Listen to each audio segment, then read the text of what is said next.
I listened to all your statements, each one of them, and I'm truly sorry for everyone I've hurt.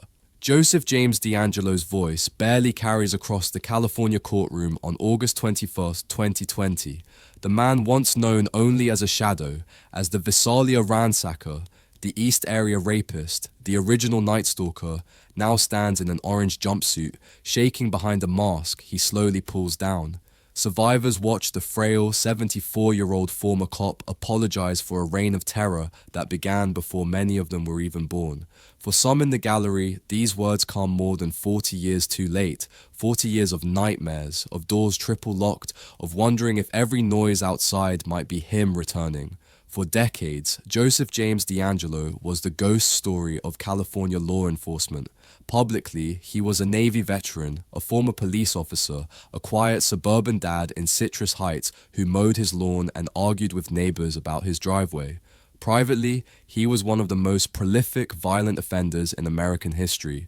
At least 13 murders, more than 50 known rapes, and over 100 burglaries between 1974 and 1986, spreading fear from Sacramento to Orange County. Investigators thought they were chasing multiple predators. It would take 4 decades, and the technology that didn't exist when he started, to prove they were all chasing the same man. The realization that a single perpetrator had evaded justice for so long shocked even veteran detectives who had spent their careers studying violent crime. DeAngelo's story begins far from California in Bath, New York, where he was born in 1945. His childhood was marked by instability and alleged abuse. Family members later described a violent father and a boy who learned early not to show weakness. As a teenager, he reportedly witnessed his younger sister being assaulted on a US military base in Germany, a trauma prosecutors would later point to, not as an excuse, but as part of the psychological storm brewing beneath his calm exterior. He joined the Navy, served in Vietnam, came home, and studied criminal justice. By the mid-1970s, he was a sworn officer in small California departments, patrolling quiet streets by day, while, according to later evidence, learning exactly how investigations were built and how to avoid them. His understanding of police procedure would prove devastatingly useful as he methodically evaded detection for decades. The crimes began as prowling and petty burglary around Visalia in 1974. A Visalia ransacker broke into homes, rifled drawers, and escaped into the night, escalating to a devastating attack on the Snelling family that left the father dead. Then, in 1976, a new predator emerged around Sacramento, the East Area rapist. He stalked suburban neighborhoods for weeks, peeping through windows, phoning victims, memorizing routines. He slipped in at night, cut phone lines, tied up husbands with shoelaces or cords, stacked dishes on their backs, and whispered that if he heard them clatter, he'd kill everyone in the house. Women were assaulted for hours while their partners lay helpless in the next room. As investigations tightened in the north, a series of brutal homicides erupted in Southern California. Couples were bound and murdered in their beds. Bodies were found in quiet coastal communities. Only much later did DNA prove that the East Area rapist and the so-called original Night Stalker were the same offender, moving south as attention intensified. Through it all, DeAngelo stayed ahead of the system by exploiting the one thing he understood better than anyone: police bureaucracy, different counties, different detectives, different nicknames. No one had the full picture. In some jurisdictions, he was a burglar, in others, a rapist, in others still, a murderer. But no single agency connected all the dots until decades later. In the 1980s, the attack stopped. The composite sketches yellowed. Survivors tried to rebuild their lives. DeAngelo was quietly fired from the Auburn Police Department over shoplifting and retreated into a life of suburban obscurity, working at a supermarket distribution center, raising children, arguing with neighbors. Then, in the 1990s and 2000s, DNA began to stitch together what paper files never could. Rapes and murders separated by hundreds of miles were suddenly linked by the same biological fingerprint. The problem was that fingerprint belonged to nobody in any database. For years, the Golden State Killer remained both everywhere and nowhere. Victims' families formed support groups. Amateur sleuths pored over old case files. Law enforcement agencies formed task forces, only to disband them when leads dried up. One investigator, Paul Holes, refused to let the case go even after retirement, continuing to search for the elusive offender who had haunted his entire career. The breakthrough came in 2018. Cold case investigators took the old crime scene DNA and uploaded it not to a criminal system, but to an open genealogy database. A distant relative popped up, then another. A specialized genealogist built a sprawling family tree, tracing lines forward to a small cluster of men in California. One name stood out: Joseph DeAngelo, a retired cop living in Citrus Heights who happened to be the right age in the right places at the right times. Detectives watched his house, followed his movements, waited for discarded DNA, a tissue, a straw, something left in public. When the lab results came back, the odds of a random match were essentially zero. In April 2018, officers quietly surrounded his home and took him into custody. For the survivors who had waited decades for this moment, the news was almost impossible to process. The monster who had tormented their dreams was a grandfather, living a quiet retirement just miles from many of his crimes. 2 years later, in a converted ballroom packed with survivors and families, DeAngelo pleaded guilty to 13 murders and 13 kidnappings, while also admitting to dozens of rapes that could no longer be prosecuted.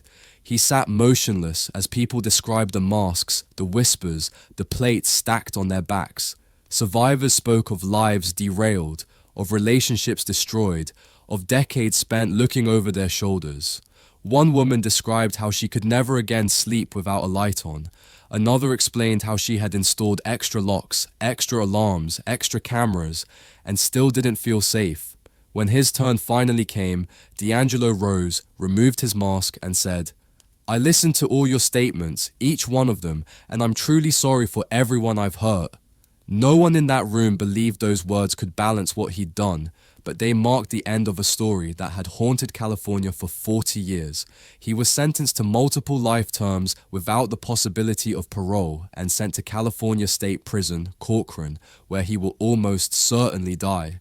As he was led from the courtroom for the final time, some survivors stood and turned their backs on him, a gesture of defiance that many had waited decades to deliver. What does Joseph James DeAngelo really tell us about evil? Was he a broken boy who grew into a monster, or a man who used every advantage, training, uniform, secrecy, to turn his neighbors into prey?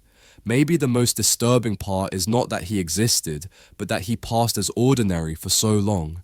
And he was not alone. For decades, he attended barbecues, coached youth sports, and shopped at the same stores as his victims while they remained trapped in fear, never suspecting the predator walked freely among them.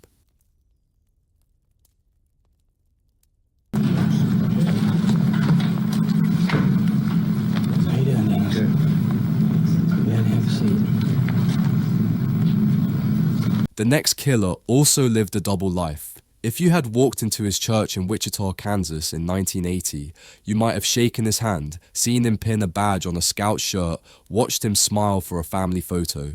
You almost certainly would not have guessed that Dennis Lynn Rader had already decided who he planned to bind, torture, and kill next. His neighbors knew him as the guy who complained about dogs barking too loudly and grass growing too tall. They had no idea that same man kept newspaper clippings about his murders in a locked drawer. Bind them, torture them, kill them, BTK. In one of his letters to the media, Dennis Rader calmly spelled out the code name he'd chosen for himself, turning his crimes into a grotesque acronym. He wanted Wichita to know that someone like him existed. He wanted credit. At the same time, he wanted the safety of anonymity. For more than 30 years, he managed to have both. In a series of communications with police and local media, he described his crimes in chilling detail, provided evidence only the killer would know, and even complained when he didn't receive enough attention. "How many times do I have to kill?" he wrote in one letter, "before I get a name in the paper or some national recognition? To neighbors, Dennis Rader was a solid citizen, born in 1945 in Pittsburgh, Kansas, raised in a religious family, quiet but dependable. He served in the U.S. Air Force, married, had children, worked installing home security systems, and later as a municipal compliance officer, a man who wrote you tickets for having tall grass or junk in your yard. He sat on the church council and helped lead his congregation. Behind closed doors, though, Rader nurtured violent sexual fantasies that began in adolescence. He described binding himself, imagining women tied up and helpless, and stalking strangers just to feel the rush. When he finally decided to act, those fantasies were already fully formed blueprints. His daughter would later recall how her father occasionally disappeared for hours without explanation. Sometimes he would return home sweaty and disheveled, claiming he'd been working. Only decades later would she understand the horrifying truth about those absences. On January 15, 1974, Rader broke into the Wichita home of the Otero family, parents Joseph and Julie, and two of their children. What happened inside shocked even seasoned officers. Over the next 17 years, Rader murdered 10 people, mostly women, one entire family, an older neighbor he'd watched for months. He cut phone lines, waited in closets, ambushed victims as they returned home. He bound them with ropes, tape, or cords. He strangled them slowly, sometimes readjusting ligatures to prolong the act. He took personal items as trophies. After several killings, he sent letters and packages to newspapers and TV stations, describing his crimes, suggesting names for himself, comparing himself to other serial killers. Then, in 1979, the letters stopped. The murders appeared to stop too. The city exhaled. People assumed BTK was dead, in prison, or had moved on. In reality, Rader had simply gone back to his life as a family man and city employee, content to relive his projects in secret. He later admitted that during this quieter period, he continued to stalk potential victims, taking photographs and making detailed plans, though he didn't always follow through. For the women he observed, never knowing they were being watched, life continued normally, but they had come terrifyingly close to becoming his next targets. For years, the investigation was a tangle of partial leads and wrong turns. Crime scenes showed the same pattern: binding, staging, control, but no obvious suspect. DNA linked some murders, but the profile matched no one in state or federal databases. Then, in the early 2000s, on the 30th anniversary of the Otero murders, local media ran retrospective stories on the unsolved BTK case. Rader saw them. His pride flared. In 2004, he began contacting reporters and police again, sending photocopies, word puzzles, and packages that only the real killer could have prepared. The correspondence escalated into a bizarre negotiation. In one message, he asked investigators directly whether a floppy disk could be traced back to a computer. The police, coordinating with the media, replied publicly that it could not. Rader believed them. He mailed a disk. Its metadata led straight to a church computer and to Dennis Rader. A DNA sample taken from his daughter's routine medical procedure confirmed the match to BTK's crime scene evidence. On February 25, 2005, officers pulled him over driving near his home and arrested him without a struggle. When they told him they knew who he was, he reportedly replied, "I know why you're here. I've been expecting you."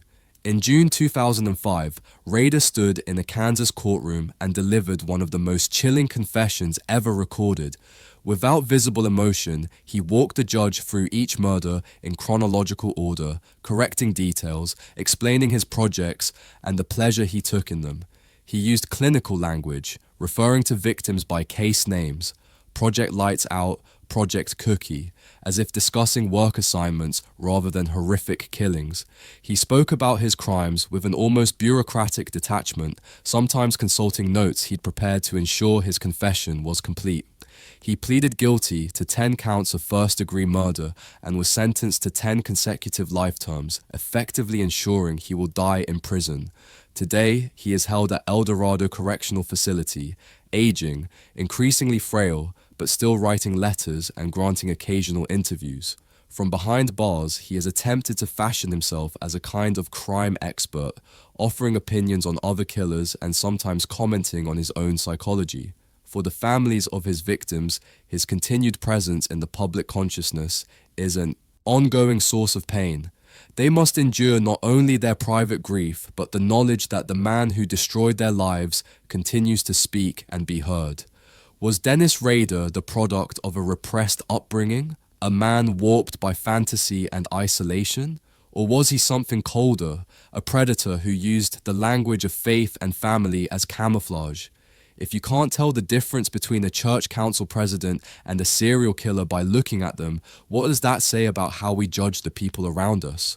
Perhaps most disturbing of all is the reality that Rader's life contained genuine moments of normalcy and even kindness. He was capable of being a loving father one moment and planning a murder the next. The compartmentalization he maintained challenges our basic understanding of what it means to be human. After killing her, I left her body near the northern boundary of SeaTac Airport. Is that your statement? Yes, it is. Is it true?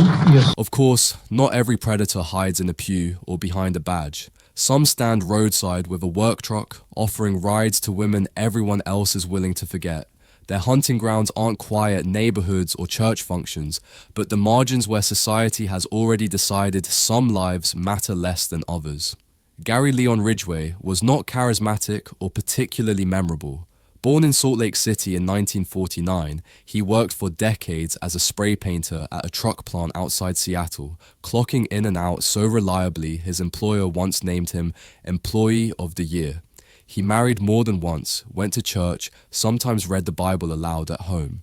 Yet, according to his own later statements, he spent much of his adult life thinking about how to kill women he saw as disposable.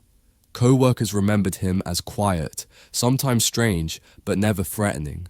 One later recalled that Ridgway would sometimes disappear during his lunch break, only to return with unexplained scratches or dirty clothes. When asked, he would mumble something about car trouble or yard work. The truth was far darker. In the early 1980s, bodies began surfacing along and near the Green River in King County, Washington. Young women, many of them involved in sex work or struggling with addiction. Some were teenagers. Most had last been seen along Pacific Highway South, a strip known for prostitution. By 1984, law enforcement believed a serial killer was stalking the corridor. The press called him the Green River Killer. Task forces were formed. Federally funded profilers, including Ted Bundy from death row in Florida, offered theories. Despite immense pressure and several suspects, the killer kept operating. For him, the very things that made his victims vulnerable also helped him evade justice. A society willing to look away, cases written off as inevitable consequences of a dangerous lifestyle, files quietly closed when leads went cold.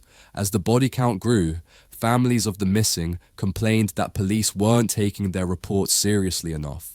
Some took to searching the woods themselves, desperately looking for daughters, sisters, and mothers who never came home. The community held vigils, distributed flyers, and demanded more resources for the investigation. But the killings continued. Ridgway's method was simple and devastatingly effective. He cruised the highway in his pickup, approaching women with offers of money and a place to go.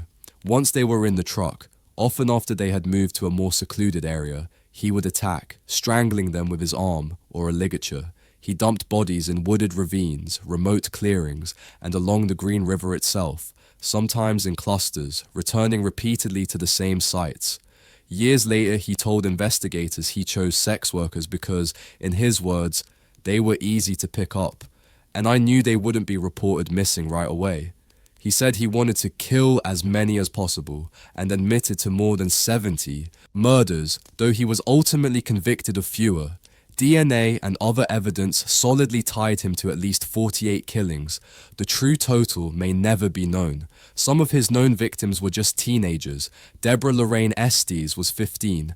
Deborah Bonner was 17. Their families would spend decades waiting for answers, wondering what had happened to their daughters on the night they disappeared. From 1982 through the mid-1980s, the Green River investigation consumed immense resources. Evidence was collected, catalogued, stored, but biology had outpaced technology.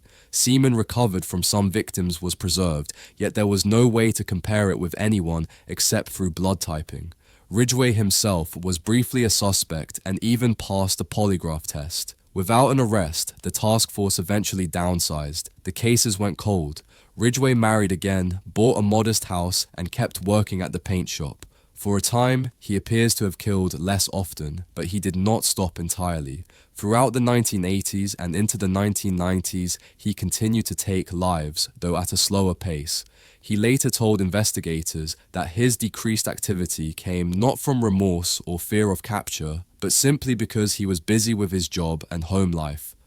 Murder had become just another activity to him, something he did when he had the time and opportunity. A chilling insight into how ordinary killing had become in his mind. The solution came almost by accident of time. In the late 1990s and early 2000s, advances in DNA profiling allowed labs to retest old evidence with far more sensitivity. In 2001, King County detectives resubmitted the preserved Green River samples. The DNA profile that emerged matched one man in the state's database, Gary Leon Ridgway, who had been required to provide a sample after a 1987 conviction for soliciting a prostitute. On November 30th, 2001, he was arrested outside the truck plant where he'd worked for decades. Co-workers watched in disbelief as the quiet painter they had known for years was handcuffed and led away. One later told reporters, "He was just Gary. We never would have thought, never in a million years." In 2003, facing the possibility of a capital trial, Ridgway agreed to a plea deal. He would confess to as many murders as he could recall and help locate remaining victims in exchange for prosecutors not seeking the death penalty.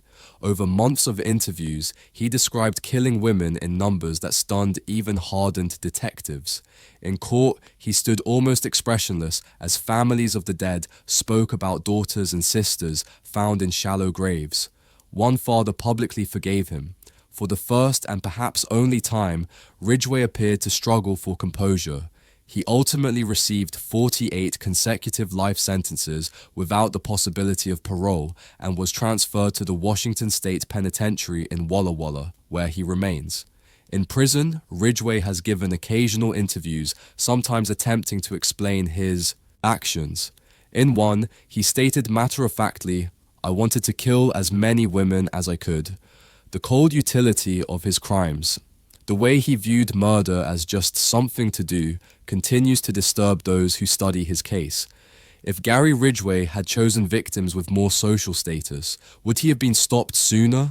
Or was it his ordinariness, his steady job, his quiet demeanor that protected him? How many predators are shielded not by brilliance, but by our bias about who matters? His case forced a painful reckoning with how we value certain lives over others, and how that bias can create blind spots in our systems of justice and protection. Shipman was found guilty of killing 15 of his patients, making this apparently unremarkable 54-year-old GP the country's most prolific serial killer for at least Those first three cases, DeAngelo, Rader, Ridgway, are the monsters you expect to see on lists like this. The next man weaponized something even more sacred. People went to him when they were already sick, already afraid. They trusted him with their pain, and sometimes with the last moments of their lives. He didn't need to hunt. His victims came to him voluntarily and gratefully, never suspecting that the hands meant to heal were instead delivering death. Harold Frederick Shipman was born in Nottingham, England in 1946, the son of a working-class family. As a teenager, he watched his mother die slowly of cancer, comforted in her final days by doses of morphine from their doctor. Friends later recalled how closely he watched the transitions between agony and relief. Shipman went on to medical school, qualified as a doctor, and set up as a general practitioner, first in Yorkshire, then in the small town of Hyde near Manchester. Patients praised his availability and the way he made house calls when other doctors would not. Few realized that his reputation for being present at the moment of death was not coincidence. In their final moments, many of his victims actually thanked him for his care, unaware that the injection he was administering was meant to kill, not comfort. Shipman's crimes, as later reconstructed by a massive public inquiry, spanned more than 2 decades. From the mid-1970s until his arrest in 1998, he is believed to have murdered around 250 of his patients, most of them older women. Officially, he was convicted of 15 murders, but statistical analysis of death rates in his practices, combined with exhumations and toxicology tests, showed a shocking pattern. His patients died at far higher rates, often when they seemed relatively stable, and very often when he was alone with them. His method was medically simple: lethal doses of diamorphine, the same drug that had once eased his mother's pain. Patients were found sitting upright in chairs or lying peacefully in bed, as if they had simply slipped away. Shipman signed the death certificates himself, usually attributing the deaths to heart failure or strokes. He sometimes even comforted grieving families, accepting their gratitude for his efforts to save their loved ones. Efforts that, in reality, were calculated acts of murder. For years, there were warning signs. In 1976, Shipman was caught forging prescriptions for pethidine, an opioid, and briefly left practice after a conviction. Yet he returned to medicine, and the killing appears to have continued. Undertakers and other doctors in Hyde noticed that many of his patients died unexpectedly, and that Shipman often seemed to be the one who found them. Concern simmered beneath the surface, but it was easy to explain away. His patients were old, the town was aging, some doctors simply saw more terminal cases. The National Health Service at the time lacked robust systems for tracking mortality patterns in individual practices. The numbers, in other words, weren't talking to each other, and Shipman cultivated an image of dedicated professionalism that deflected suspicion. Other medical staff later recalled how he would speak critically of doctors who didn't make home visits or take enough time with elderly patients, positioning himself as exceptionally caring while using that very perception to enable his crimes. The case finally began to unravel in 1998 when the daughter of one of Shipman's patients, Kathleen Grundy, became suspicious. Her mother, a relatively healthy 81-year-old, was found dead at home shortly after a visit from Shipman. Later, a new will surfaced, leaving most of her estate to the doctor. It looked nothing like the careful documents she had previously prepared. The family went to police. Their complaint triggered an exhumation. Toxicology tests found lethal levels of diamorphine in Grundy's body. When investigators searched Shipman's records, they saw the same pattern that had troubled colleagues for years, but now framed by hard evidence. He was arrested in September 1998 and eventually charged with 15 patient murders and the forgery of Grundy's will. As the investigation deepened, police found that Shipman had altered medical records after deaths to make his patients appear sicker than they actually were, creating digital alibis for murders that had already happened. At his trial in 1999 to 2000, prosecutors laid out a chilling picture of a doctor who used his position to kill deliberately and repeatedly. Families heard that deaths they had accepted as natural were almost certainly engineered. An official later described Shipman's actions as unprecedented in the history of British crime. He was convicted on all counts and sentenced to life imprisonment with a whole life tariff, meaning he would never be released. Throughout the proceedings, Shipman maintained a cold detachment, refusing to engage with the evidence against him or explain his actions. Even with his freedom gone forever, he denied the families of his victims the closure of understanding why their loved ones had been targeted. On January 13, 2004, the day before his 58th birthday, Harold Shipman hanged himself in his cell at Wakefield Prison. He left no suicide note, no confession, no explanation for the hundreds of lives he had taken. Shipman's legacy is written not only in graves, but in reforms. The scandal forced the UK to overhaul how deaths are certified, how prescriptions are monitored, and how general practitioners are audited. Yet the basic question remains unsettled. Was this a man acting out a private God complex, or the inevitable product of a system that gave a single individual almost unchecked power over life and death? And if trust is the foundation of medicine, how do you rebuild it after a doctor like this? For the families of his victims, Shipman's suicide added a final layer of injustice. Not only had he taken their loved ones, but he had also denied them the answers they deserved and the chance to see him serve his full punishment. During the interrogation, investigators asked him about a vicious knife fight with a woman at his farm. I turned around, I didn't take the knife away from her. I did not take. We move now from a tidy English surgery to a filthy pig farm on the outskirts of Vancouver, British Columbia, where the smell of decay would ultimately expose one of Canada's most haunting failures. This is a story not just about a killer, but about the women society failed to protect long before they met him. Robert William Picton grew up on a pig farm in Port Coquitlam, British Columbia, born in 1949 into a family known locally for its chaotic, unkempt property and brutal animal handling practices. As an adult, he and his siblings inherited the operation.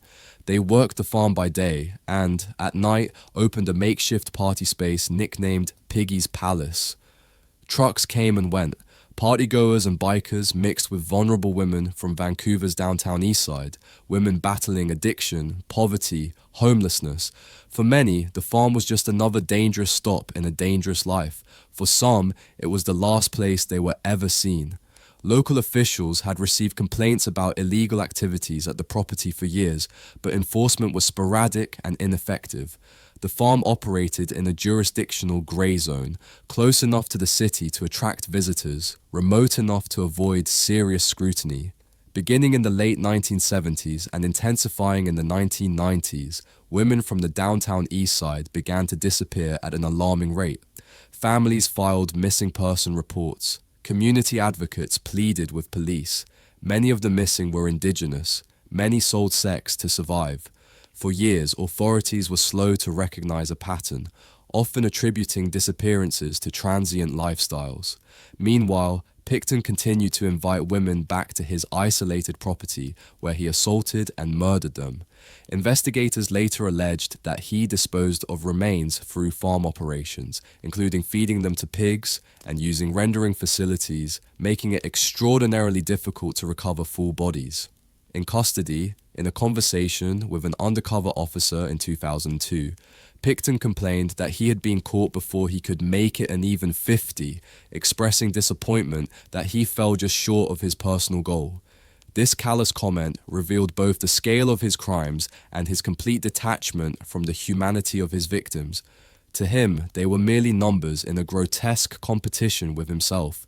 The investigation that finally brought Picton down began almost by accident.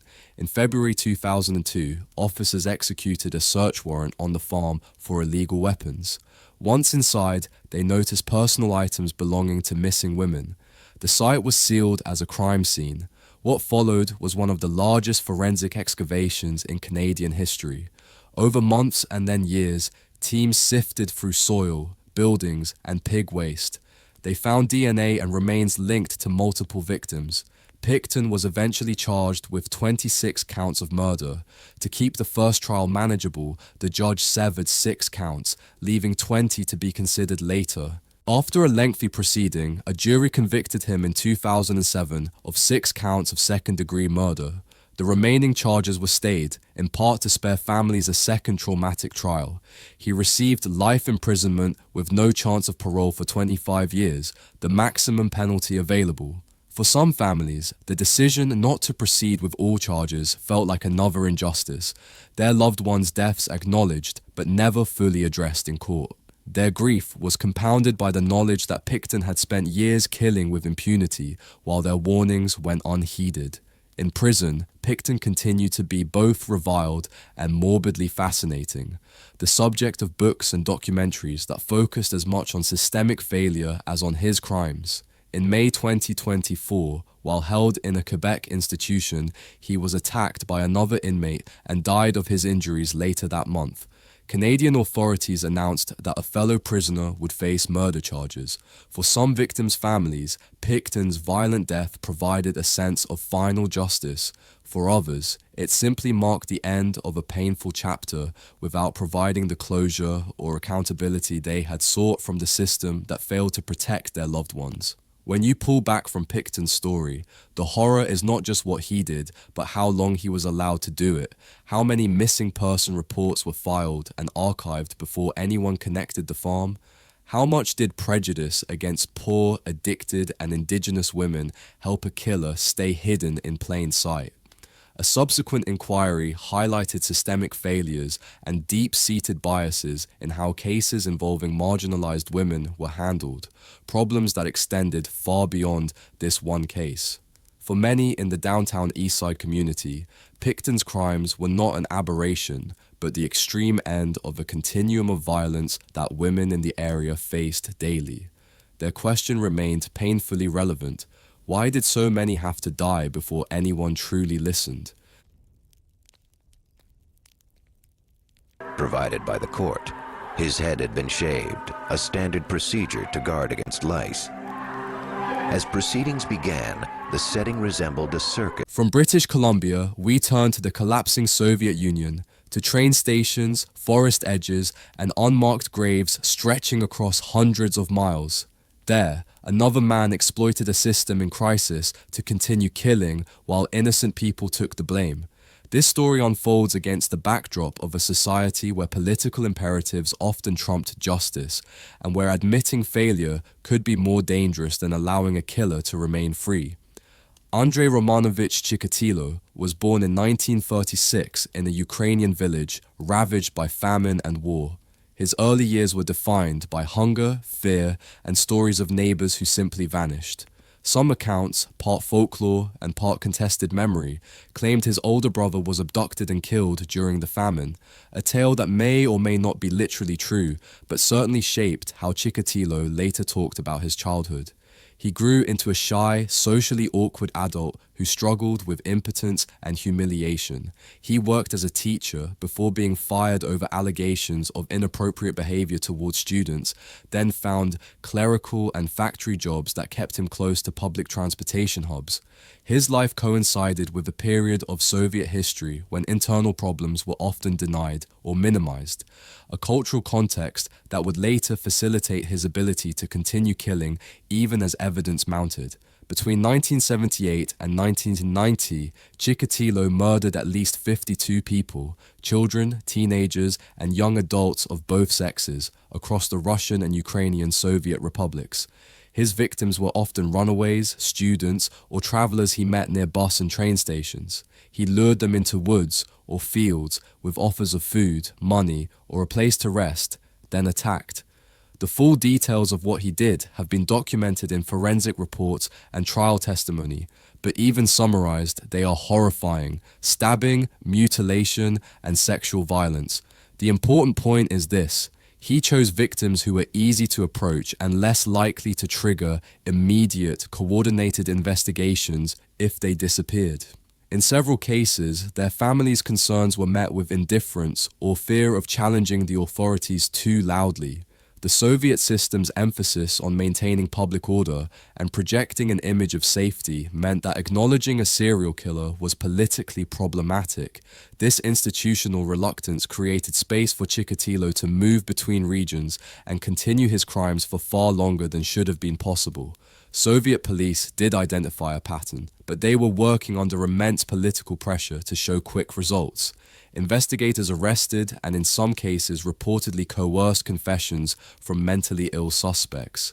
At least one wrongfully accused man was executed before Chikatilo was even caught. Crime scenes were mishandled, evidence lost, and interagency communication hampered by secrecy and competition. Because the murders occurred across multiple regions, no single office initially had a complete picture of the scale. Regional police departments were reluctant to share information that might reveal their failures or suggest larger problems. As bodies continued to be discovered, Soviet newspapers were forbidden from mentioning connections between the murders or suggesting that a serial killer might be active. a policy decision that left the public unaware of the danger and unable to take protective measures. The tide turned only after a new task force began applying more modern profiling and surveillance methods. In 1990, plainclothes officers patrolling near a Rostov area train station noticed Chikatilo acting suspiciously, approaching young people, then backing away if others came near. When they stopped him, he was carrying a briefcase containing a knife, rope, and other items that looked disturbingly like a killer's kit. He was placed under surveillance, then arrested. Over time, forensic evidence and witness statements linked him to multiple crime scenes. Eventually, Chikatilo confessed in extreme detail to dozens of murders, even taking investigators to dump sites they hadn't yet found. His confessions revealed not only the extent of his crimes, but the failures of the system. He described how he had been questioned and released multiple times due to bureaucratic errors, including a blood type mismatch that incorrectly ruled him out despite other evidence pointing to his guilt. His 1992 trial in Rostov was a spectacle. Caged in the courtroom for his own protection, Chikatilo ranted, sang, and sometimes stripped, while families shouted at him from the galleries. A psychiatric evaluation concluded he was legally sane, despite his obvious disturbances. He was convicted of 52 counts of murder and sentenced to death. On February 14, 1994, he was executed with a single gunshot to the back of the head. With the Soviet Union now dissolved, the new Russian government used the case to position itself as more transparent and effective than its predecessor. But for the families of victims, this political framing offered little comfort after so many years of institutional failure. Chikatilo's case is often cited as proof of how secrecy and political pressure can turn criminal justice into tragedy. How many victims could have been saved if early evidence had been properly processed, if investigators had been allowed to share information freely, if innocent men hadn't been railroaded to satisfy quotas? When a system is more afraid of admitting it has a serial killer than it is of the killer himself, who pays the price? For criminologists and human rights advocates, the Chikatilo case represents a stark example of how political considerations can directly impact public safety, and how the most vulnerable are inevitably the first to suffer when institutions prioritize image over accountability.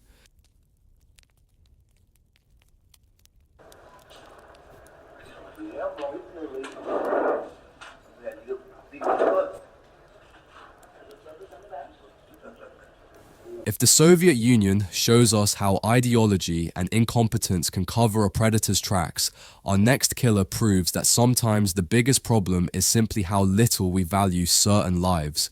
His story forces us to confront an uncomfortable truth. A man who killed dozens of women was able to continue for decades, not because he was especially clever, but because society wasn't paying attention to who was disappearing. Samuel Little sits slumped in a wheelchair, shackled, his hands huge and still. In a 2018 interview with Texas Ranger James Holland, he looks up and says calmly, "I got away with numerous murders of women in my life over the span of 50 years. 93 murders in 19 states, he claims. The FBI will later call him the most prolific serial killer in United States history by confirmed victim count. His matter-of-fact delivery makes the statement all the more chilling. There is neither boasting nor remorse, just a flat acknowledgement of decades spent taking lives while moving freely across the country." Born in 1940 in Reynolds, Georgia, and raised partly in Ohio, Samuel Little grew up in instability. Official records show arrests stretching back to his teens for burglary, fraud, assault. He boxed as a young man and drifted from state to state, living in cheap motels and out of the back of his car. Along the way, he attacked women repeatedly. In 1984, he was acquitted of a Florida murder. In other cases, charges were dropped, witnesses were too afraid or too marginalized to push, or juries were unconvinced by circumstantial evidence. The pattern is clear: a man who kept hurting women and walking away with minor consequences. He learned early that the system had blind spots he could exploit, particularly when it came to crimes against women living on society's margins.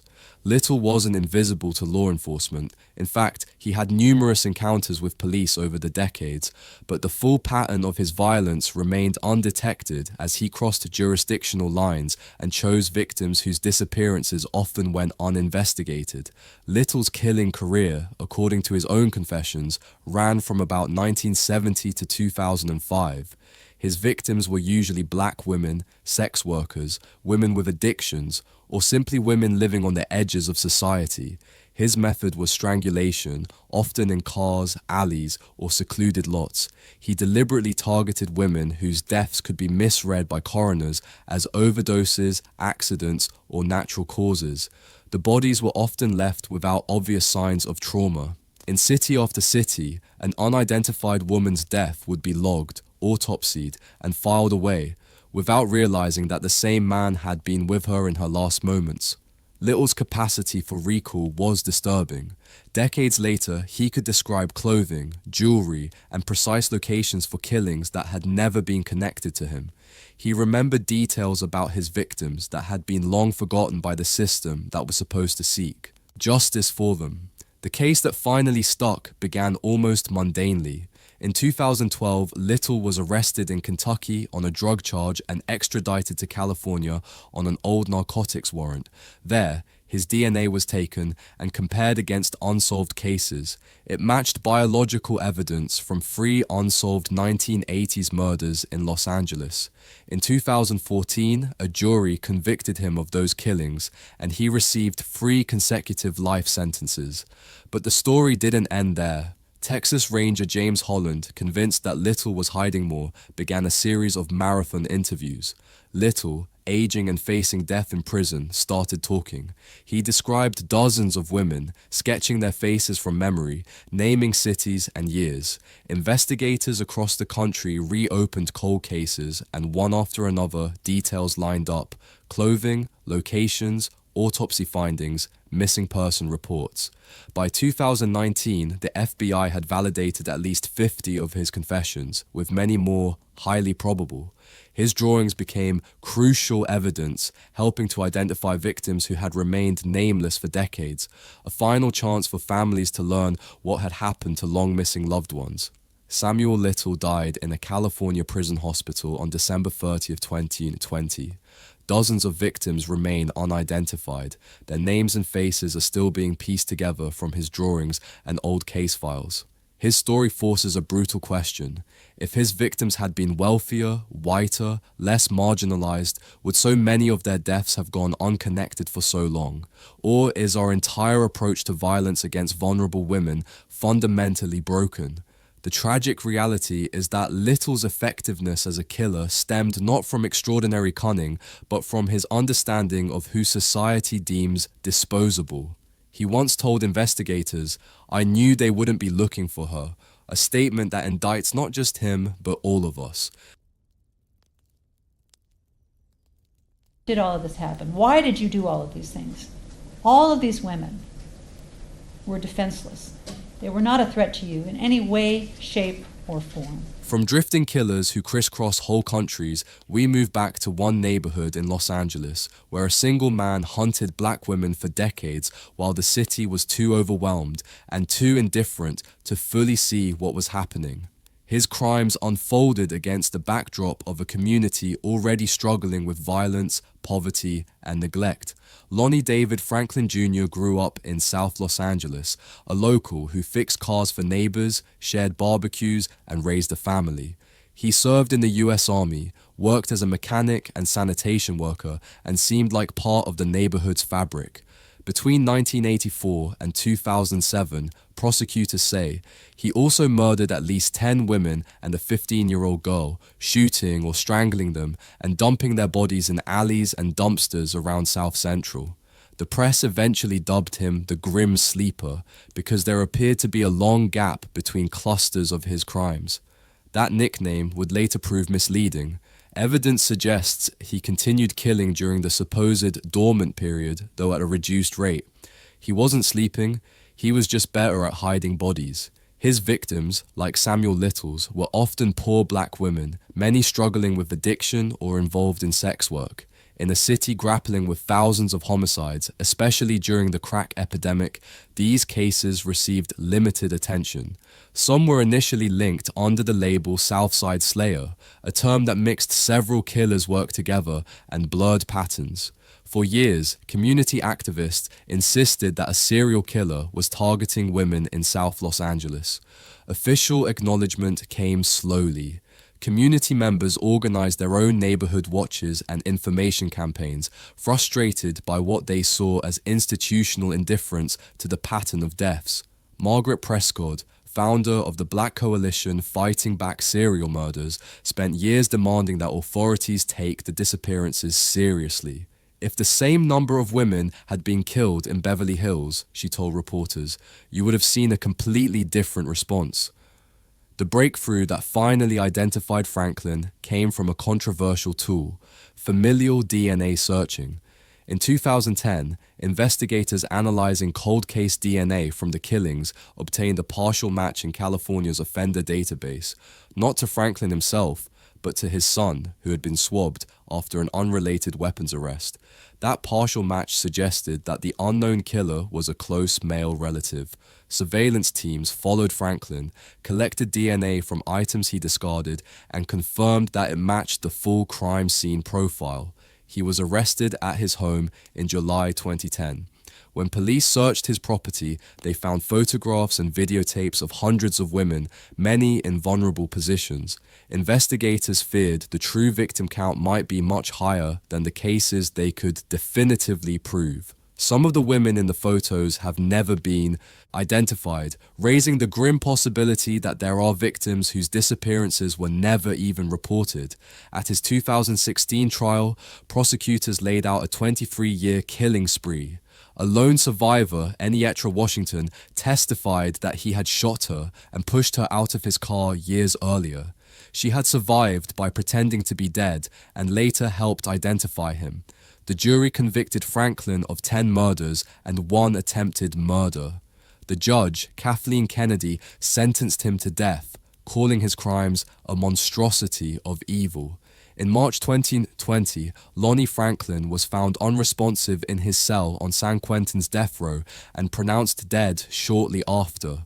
The cause was later determined to be natural causes. He had escaped execution, dying on his own terms before the state could carry out its sentence. For some victims' families, this felt like yet another injustice in a case that had been defined by failures of accountability. Franklin's case is a grim lesson in what happens when some victims' lives are treated as less urgent. How many of those women would be alive if early warnings from the community had been taken seriously? How different might this story be if murdered black women in South Central had generated the same sustained outrage as victims in wealthier neighborhoods? The Grim Sleeper case ultimately led to changes in how Los Angeles police handle potential serial crimes, including better data sharing across divisions and more attention to patterns involving marginalized victims. But these reforms came too late for Franklin's victims and their families, who spent decades wondering why no one seemed to notice or care that their loved ones were disappearing. Our next killer took his victims far from any neighborhood, into the Alaskan wilderness, where trees and snow could hide almost anything. His story shows how isolation and extreme geography can become weapons in the hands of a determined predator. Robert Christian Hansen was a small, shy man with a stutter and a reputation for being unassuming. Born in Iowa in 1939, he moved to Anchorage, Alaska in the late 1960s. There he opened a bakery, became a respected local business owner, and devoted himself to hunting. He set archery records, owned a small plane, and kept detailed maps of the remote areas where he stalked big game. To most people, he was just a quiet baker who loved the outdoors. His hunting trophies lined the walls of his home, mounted heads of the animals he had tracked and killed in the wilderness. Few realized that his true trophies were far more disturbing: jewelry and other personal items taken from women he had hunted like game. From the early 1970s into the early 1980s, Hansen abducted women, mostly dancers and sex workers from Anchorage's red light district. He would take them to his home, assault and terrorize them, then force some of them onto his small plane and fly them into the wilderness. There, according to his own later admissions, he released them into the brush, hunted them with a rifle, and left their bodies in shallow graves. For years, missing person reports piled up with few answers. Some remains were found by hunters, but in such remote terrain that linking them to any single offender was difficult. Hansen had prior arrests for attempted abductions and arson, but he repeatedly received light sentences and early releases. Alaska's vast spaces and frontier mentality created a perfect environment for his crimes. Not only could he hide bodies in virtually inaccessible locations, but the state's transient population meant that disappearances weren't always thoroughly investigated. Women working in clubs or on the streets were often assumed to have simply moved on to other cities. In June 1983, a 17-year-old victim, Cindy Paulson, escaped. She told police that a man had chained her up, assaulted her, and was preparing to fly her out of Merrill Field Airport when she managed to run. She described his house, his plane, his stutter. Investigators connected her account to an earlier suspect, Robert Hansen. A search of his home and property turned up weapons, personal items belonging to missing women, and an aviation map with marks at remote sites that later yielded bodies. The map was particularly damning, a physical record of Hansen's hunting grounds with X's marking where he had left his human prey. It confirmed what Paulson had told them about his methodology and suggested a pattern of calculated predation far beyond what they had initially suspected. Faced with mounting evidence, Hansen eventually confessed to a string of murders and abductions. In 1984, he pleaded guilty to 4 murders and a series of related charges, though authorities believe he killed many more, at least 17 and possibly over 20. He was sentenced to 461 years plus life without parole and died in prison in 2014. Even after his conviction, questions remained about other possible victims. Women who had disappeared in Alaska during his active years, but whose remains were never found. The wilderness he used as his killing field may still hold secrets that will never be uncovered, leaving some families without closure or answers about their missing loved ones. Hansen's story pushes the got away with it theme to its outer edge, a man with a known record of violence who was still trusted enough to roam free, a justice system that gave him second and third chances, and a geography that swallowed evidence whole. How many predators benefit from the sheer size and anonymity of the spaces we live in? His case highlights how physical isolation can magnify the impact of other failures in the system. When evidence is literally out of reach, when witnesses are scarce, when victims' disappearances go unconnected for years, the chances of a killer continuing undetected increase exponentially. For investigators working in remote areas, these challenges remain as relevant today as they were when Hansen was hunting women in the Alaskan wilderness. De los nombres de las muchachas. No, nada de archivo, unas anotaciones donde mi compañero de causa, o sea, mi compañero de andar. Most of the killers we've looked at so far eventually died behind bars. The last man on this list did not. His case represents perhaps the most disturbing failure of justice, a system so inadequate to the scale of evil it encountered that it simply gave up trying. Pedro Alonso Lopez was born in Colombia in 1948, one of 13 children in a family mired in poverty and violence. His father reportedly died before he was born. According to later interviews and accounts cited in court and media, Lopez ran away young, surviving on the streets and committing petty crimes. He spent time in prison for auto theft, where some sources say he committed a killing that led to additional years behind bars. When he was finally released, he drifted through Colombia, Ecuador, and Peru.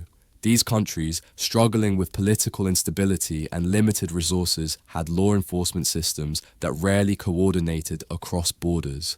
The regional context of poverty and institutional weakness created conditions where someone like Lopez could move relatively freely, leaving a trail of victims that no single authority was equipped to track. Between 1978 and 1980, young girls began disappearing from markets and remote roads across the Andes. The victims were mostly pre-teen girls from poor families, often indigenous or rural. They vanished in such numbers that some local communities believed they were dealing with child trafficking rings or supernatural explanations. In reality, one man was exploiting the chaos and poverty around him. Lopez later claimed that he would approach girls in crowded markets, offer them small gifts or work, and lead them to isolated places where he raped and strangled them. When heavy rains in Ambato, Ecuador, exposed multiple shallow graves, police were forced to admit they were dealing with a serial killer. The initial discoveries were horrifying. Bodies of young girls who had been missing for months, some still wearing the clothes they had disappeared in, others with simple toys or school items still clutched in their hands. The scope of the crime scene overwhelmed local resources, forcing authorities to acknowledge a problem they had previously minimized. Lopez was caught in 1980 when a failed abduction in an Ambato market led to his arrest. Under interrogation, he reportedly confessed to killing more than 300 girls across 3 countries. Investigators followed him to burial sites where he identified graves. Ecuadorian authorities ultimately convicted him of 110 murders, the number they felt they could prove in court, and sentenced him to the country's maximum penalty at the time, 16 years in prison. He served about 14 years before being released in 1994 and deported to Colombia. The short sentence relative to the scale of his crimes reflected the limitations of Ecuador's legal system at the time. There was simply no mechanism to hold someone accountable for hundreds of murders. The maximum penalty available was applied, but it proved grotesquely inadequate for crimes of this magnitude. In Colombia, he was briefly held, then released again, reportedly on bail, and later committed to a psychiatric hospital. According to publicly available records and reporting, he was declared sane and released in 1998. Colombia issued a new arrest warrant in 2002 in connection with a suspected fresh murder, but as of the most recent updates, his whereabouts are unknown. Officially, Pedro Alonso Lopez is a fugitive, last definitively seen in the late 1990s. Interpol bulletins remain active, but with each passing year, the trail grows colder. Meanwhile, across Peru, Ecuador, and Colombia, the families of his victims have had to live with both their grief and the knowledge that the man responsible walks free. A failure of justice so profound it challenges our understanding of what accountability means in cases of extreme evil. Lopez's case is almost impossible to comprehend. A man who may have killed hundreds of children, convicted of 110 murders in one country, and yet freed because legal maximums and institutional capacity were never built to handle someone like him. It forces the most disturbing question of all. What does justice mean when the system itself decides that it has done enough, even if the killer is still alive? His story represents a failure not just of individual institutions, but of our collective ability to respond to evil at a certain scale. When legal systems encounter crimes that exceed their conceptual frameworks, the results can be catastrophically inadequate. For the families of Lopez's victims, this abstract problem has manifested as a continuing nightmare, knowing that the man who killed their children might still be out there, perhaps even claiming new victims. Across these 10 cases, a pattern emerges. Some killers hid behind uniforms, licenses, or church titles. Others exploited poverty, racism, or geography. The people we've talked about tonight do not deserve fame. The victims do. Behind every statistic is a name, a face, a family who waited for answers. If there is any value in revisiting these stories, it lies in refusing to let those victims be reduced to footnotes in a killer's mythology.